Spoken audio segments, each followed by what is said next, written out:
Hey everybody, welcome back to ADV for me. Thanks for tuning in to today's video. I'm in full-on bike prep mode, as you can tell. The bike is basically exploded. I've got an upcoming BDR trip, which I'm super excited to be attending, and that's coming up in September. So we're doing the Wyoming BDR. So I'm just getting the bike ready for that epic adventure. I'm replacing the brake pads, changing out the fork seals, and rebuilding the forks. And what else am I doing? What else? Oh, new tires, and more importantly, I'm doing the Camel ADV high fender kit. So in today's video, we're gonna dive into that task.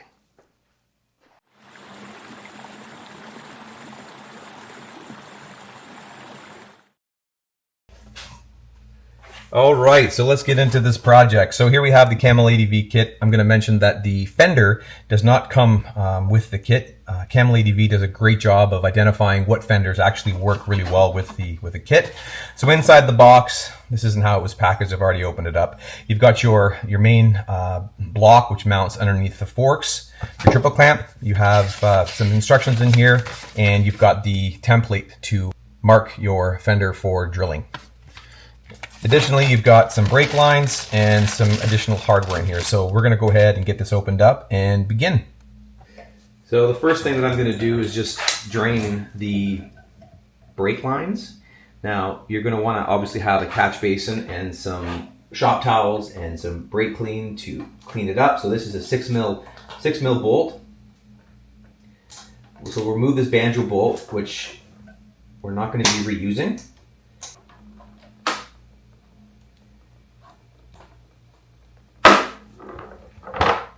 I'm going to go up top and loosen off the top one too to speed things up a little bit.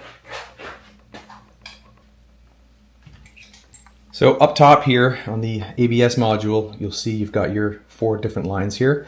This front one is the one that we're going to be removing. Now I've already loosened it off a little bit. You'll want to make sure that this area has been cleaned before getting in here, because the last thing you want is to have dirt inside your lines. Now, don't be intimidated by the state of the bike right now. If you don't know how to get to this state to get the tank off, I have a video posted, which is the one in the maintenance series, which talks about servicing the head bearings. If you watch that video, the beginning of it, it'll show you how to get the bike into this state. One more thing to mention, this here is one that you will reuse with the kit. Once the brake lines are drained, you're going to go ahead and remove these clips. Now, these, I call them alligator clips. I know that's not what they're called, but they've got teeth on each side, and you got to get on both sides of it. And I like to use 2 picks just to open them up and get them open just like that. So now you can free that line. Get your speed sensor line out of there as well. And we'll go around to the other side to take care of those. So I got this one here as well, which I just previously unclipped. Now you can remove almost. Let me just get this guy off of here. Okay, so I unclipped both of these on both sides as well.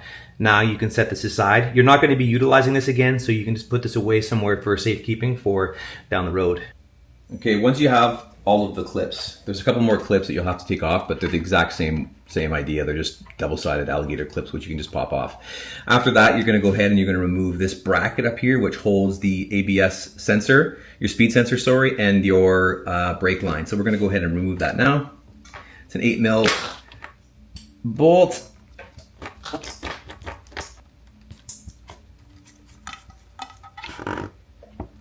So that just pops out. This rubber plug here that keeps water from going up into the stem. Set this stuff aside because you're not going to need it. And now you can take apart this here. All right, so this here, there's a 4 mil nut on here that you got to take off.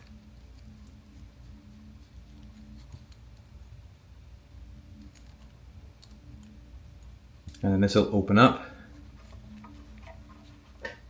And you can release your cables from this holder. Again, you're going to set all this stuff aside in case you decide to revert it back to stock configuration. So I also already opened up this clamp right here too. Again, these are the double-sided clawed type clamps. There's a few of them. I'm not going to show you how to unlatch all of those, but you do have to make sure that they're all disconnected, okay? Okay, so the next step now will be to get this one here, this clip right here off. And the best way to do that is to just lift this forward. It's gonna be hard to see it in here, but if you pull this forward, you'll be able to get access to the back of that clip. You can squeeze it with pliers and it'll pop out. So I'm gonna go ahead and do that now. Okay, not gonna lie, that clip was very difficult to get to as I have the crash bar, so getting the right angle on it to get that out is a bit of a challenge. So anyway, we got her done. So now we're just gonna pull this out, this line completely again. Try not to disturb any dirt in the area. All right, so the next step now is gonna be to install the plate, which is gonna be mounted underneath the triple clamp. There's 4 bolts under there. Again, all the hardware is provided with the kit. We've got some 6mm bolts here, which I'm going to put some Loctite on before getting this in. So when you put this in, you can put it in with the logo facing out and up. So we're going to go ahead and just get these started.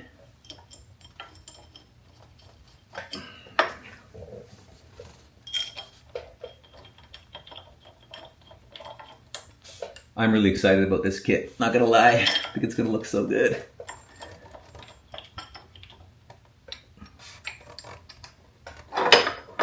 That's my Camel ADV anti-bobble mount. The reason why the bike is so apart right now is because I had to replace the USB charging port for the 4th time because they are cheap, they suck, they get wet, they fry. So this is the last time I'm doing it. The next time I'll be doing something a little bit different. Again, these don't need to be cranked super tight, but give them a nice little love here. These bolts will become part of my pre-ride check. Last thing we want is our fender falling off while we're riding. Mind you, these here will be actually captured by the fender once it's mounted, so they shouldn't go anywhere. Now we're going to put on our lines. So obviously we'll do one at a time here, set that one aside. So there are 2 different ends.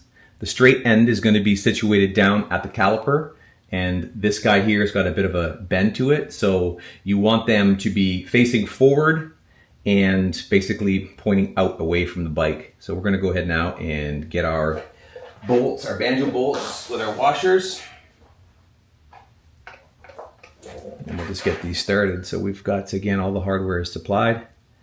So we'll take this, put it onto here like so. Wrong way, you want that facing out. So you're basically, you can see there's a bit of an angle to it. So we're gonna go ahead now and just get these lined up on the block.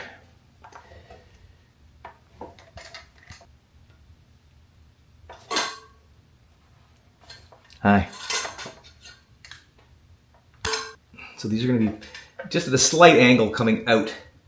Again, the angle is coming out away from the bike on both sides. You'll have cables like this. So we'll pull that one down, do the next one. It's a bit of an awkward angle to get these in. So I'm gonna get these just snugged up a little bit and we'll move on to the next step. Okay, so now that I got the 2 lines installed, again, they're still movable, but they're basically in the pretty close to the right orientation. Now I'm gonna go ahead and remove the fender. Again, you got 8mm bolts, 4 of them here. You're not going to be using any of this hardware, so you can set it aside as well. Once you got those off, you've also got, turn the wheel here a little bit. You've also got the one down here as well, which is just a little bit lower.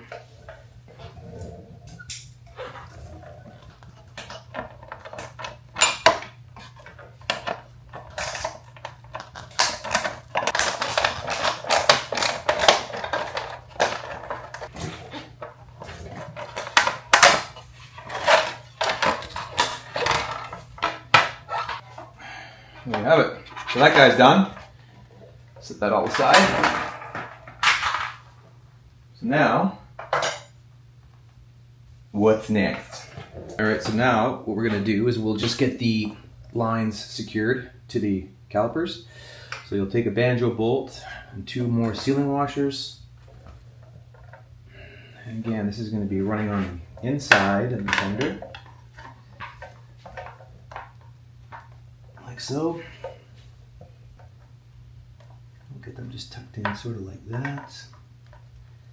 I think I'm going to remove these. What do you think? Get rid of these ugly things? I got so much light on my bike, these reflectors aren't doing shit. Well, after looking at it, apparently I can't. That's fine, it'll stay. Alright, so we're going to grab one of these P-clips here, and what we have to do is we've got to take this capture nut here, slide it off, and flip it.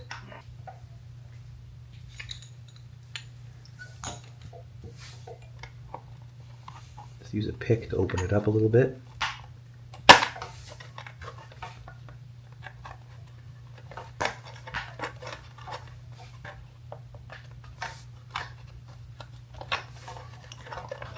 Come on, baby.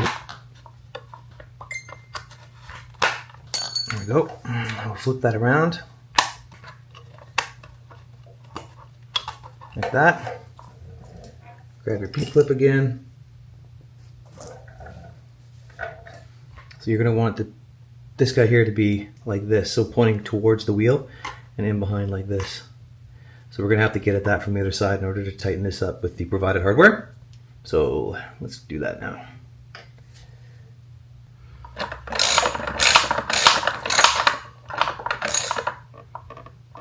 Okay, got that one.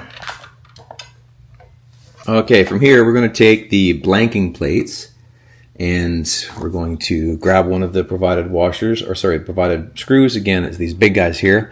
I'm using red Loctite because that's all I got here right now, but we're going to go ahead and mount this on here like so. Let's get these started. And then we're going to take another one of the P-clamps and we're going to put it around the brake line and pull this in here and mount this guy like this.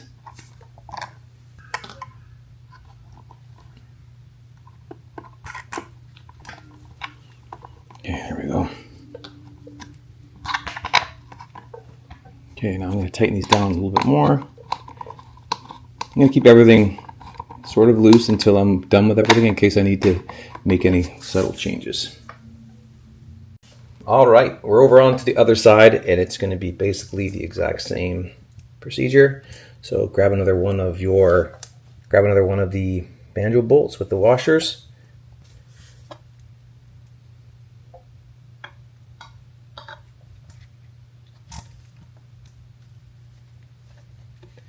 We're going to want that on the inside, on the outside, sorry.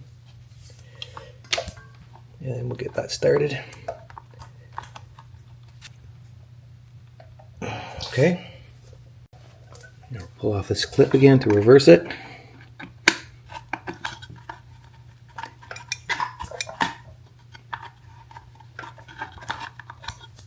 Grab one of the P-clamps. Again, you're going to have this like this, facing in towards the bike, towards the tire.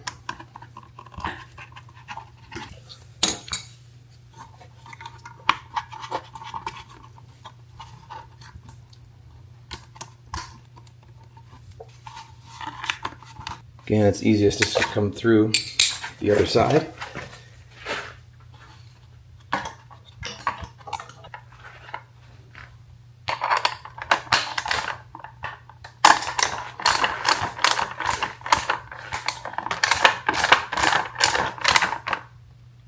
Good. Now the blanking plate.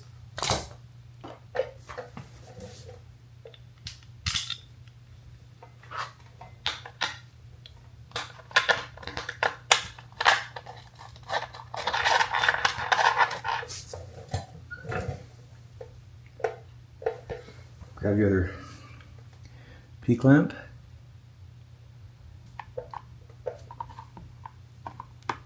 Get it on the cable, and again, don't forget your thread lock.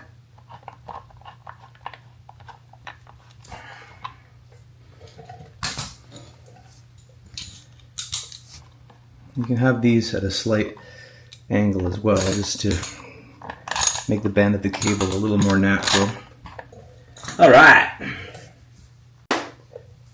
Okay, so I had the backup step. I apologize. So this here, your speed sensor, it also gets one of the P clamps as well and gets mounted into the mount here. So the grommet that's on, the rubber grommet that's on there now actually lines up quite nicely with it. So we're going to go ahead now and fasten this.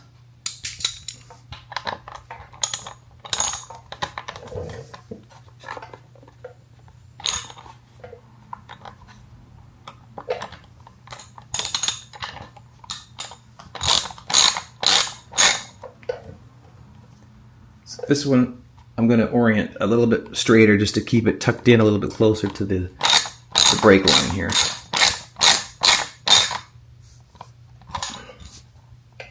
Okay. So the kit does come with zip ties, but I really like these OEM clips here, which I can reuse because they're still in good shape. So I'm going to go ahead and just put these back on the bike. So we're going to put 2 of these on. I mean, they're a little bit loose. Maybe I should use zip ties. Yeah, I'll use zip ties. So the kit does come with the zip ties needed. I'm just going to go ahead and use these because they're at my side here.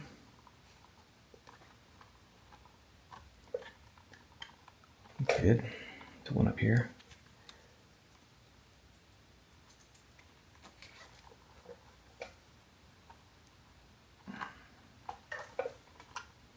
One more here. Why not? Put one more down here.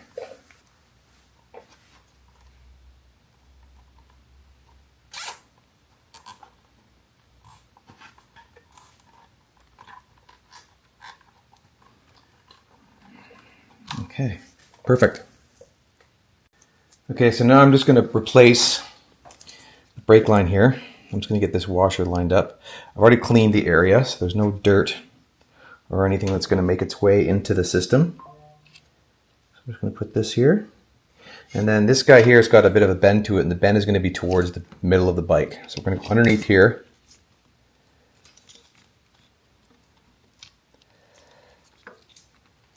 Like so. And then get that snugged up.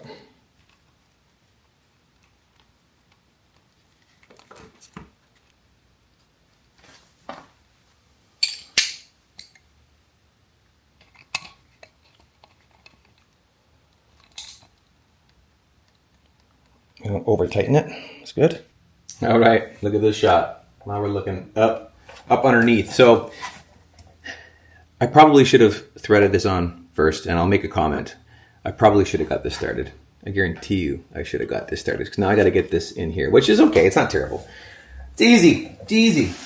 So I'm going to grab another banjo bolt, a couple more washers, and then through here, and then another washer.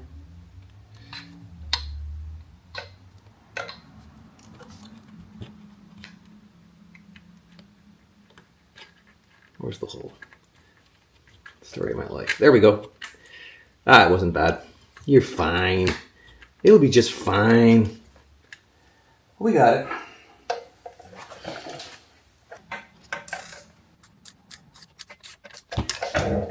Okay, I don't want to snug that down yet. I just want to test it. See how it moves. Make sure it's not pulling on anything. Oh, that's tight. Okay, that's full lock there. It's okay. Yeah, it looks good. Looks good. Just one thing to make mention of. For the speed sensor, I did add another zip tie up here. I zip tied it up to the banjo bolt, and then I've got another one that's just loose in behind here. And you just want to make sure that, again, everything can move and turn without having any issues or any tightness. Okay, so after you've completed installing the lines, the distribution block above the triple clamp, you're left with 2 of these, other than the 4 that you've got for the Fender. And what they're for is to replace the other 2 that we have here, so that way you've got the same hardware on both locations. So I'm going to go ahead now and change those out.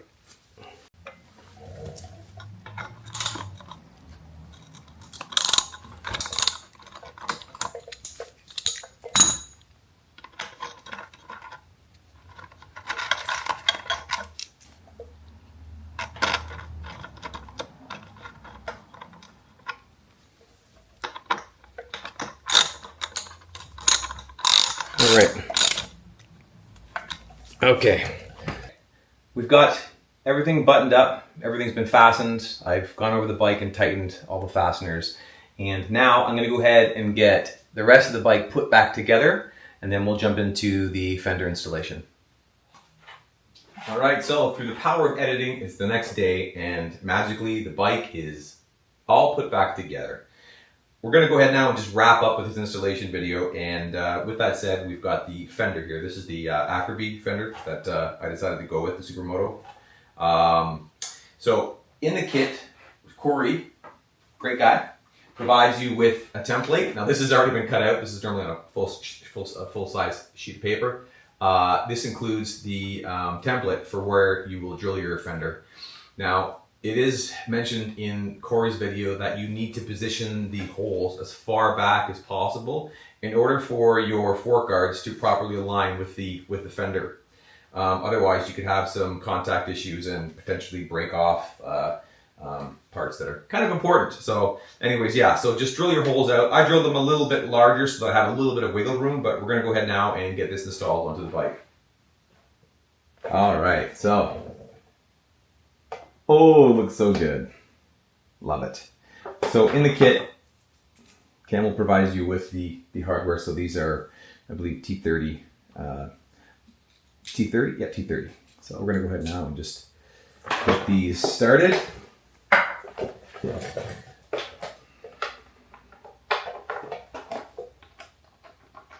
I did bleed the brakes this morning, and it went way easier than I was anticipating. When I bleed my brakes, I like to go from the bottom up. I've got a really large syringe that I use just to push the fluid up, and I couldn't find it, so I went top down, and lo and behold, it actually went very smoothly, which is great. So I'm excited to get out and test it out. I did also replace my brake pads, front and rear, so we're good to go. All I have to do now is my forks, which again I'll be doing this week, and I'll do a video on that. I know there's lots of them out there, but why not?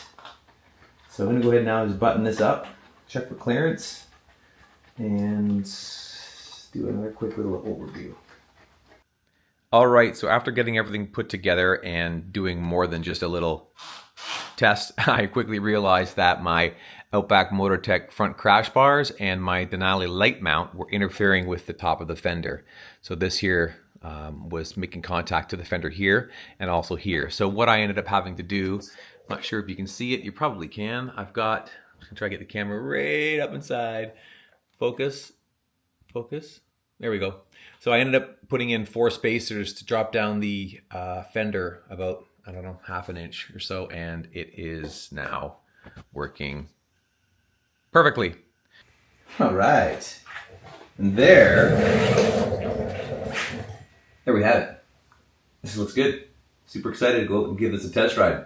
Just want to give a quick shout out to Corey and his crew over at Camel. They've done a great job creating all these awesome products, making our rides a little more special. So anyways, next video again, we're going to be tearing down the shocks, replacing the fork seals. So if you are interested in watching that video, stay tuned. I should have it posted in maybe a week. So thanks for tuning in, and we'll see you in the next one.